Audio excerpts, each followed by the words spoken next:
জন্য পরিকল্পনা দরকার। কোথায় তাদের পরিকল্পনা? শুধু বড় বড় কথা আছে। দেশ চালানোর জন্য দরকার কর্মসূচি। কোথায় তাদের কর্মসূচি? দেশ চালানোর জন্য অভিজ্ঞতার প্রয়োজন। তাদেরই তো বন্ধু বান্ধব। গত 1-1.5 বছর যাবৎ দেখেছি আমরা সরকারের অংশ ছিল, তাহলে আজকে এই দুর্গতি কেন মানুষের?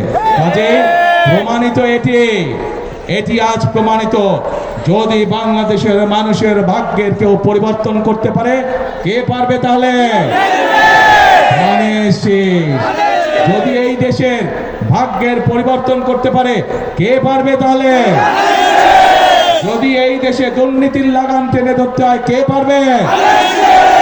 যদি এই দেশের আইন শৃঙ্খলাকে শক্ত হাতে দমন করতে হয়, কে পারবে?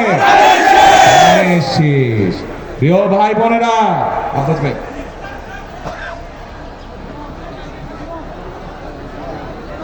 আজকে আমি এই এলাকার সন্তান, আপনাদের সন্তান। যে মানুষটির জন্ম এই এলাকায়, যে মানুষটির বেড়ে ওঠা এই এলাকায়, যে মানুষটি সকল সময় সকল পরিস্থিতিতে এলাকার মানুষের পাশে ছিলেন, সেই মানুষের মির্জা আব্বাস সাহেবকে আমি আনুষ্ঠানিকভাবে আজ ধানের শীষ তুলে দিচ্ছি। প্রিয় ভাই বোনেরা, এই মানুষটি অতীতে সারা জীবন যেমন আপনাদের পাশে ছিলেন, 12 তারিখ পর্যন্ত তার পাশে আপনারা থাকবেন। 12 তারিখে আপনারা তাকে ইনশাল্লাহ জিতিয়ে নিয়ে আসবেন। 13 তারিখ থেকে এই মানুষটি সারা জীবন শেষ দিন পর্যন্ত আপনাদের পাশে থাকবে, এলাকার মানুষের পাশে থাকবে ইনশাআল্লাহ। প্রিয় ভাই বোনেরা, এখানে আমাদের ধানের শীষের বড় ভাই স্লোগান না ভাই, আস্তে কথা শেষ করে আগে কথা শোনো। প্রিয় ভাই বোনেরা, এখানে ধানের শীষের প্রার্থী আব্বাস সাহেব কয়েকটি কথা বলেছেন, খেলার মাঠের কথা বলেছেন।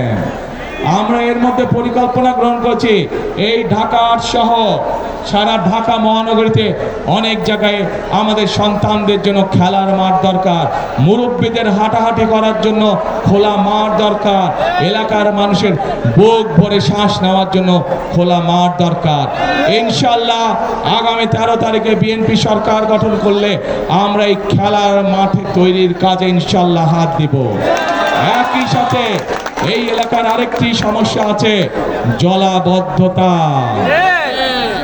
আজ আপনাদের সামনে আমি পরিষ্কার ভাবে বলে দিতে চাই, ঢাকা 8 সহ ঢাকা মহানগরী সহ সকল পর্যায়ে যে জলাবদ্ধতা আছে, সবচাইতে দ্রুততার সাথে ইনশাআল্লাহ এই সমস্যার সমাধান আমরা করব ইনশাআল্লাহ।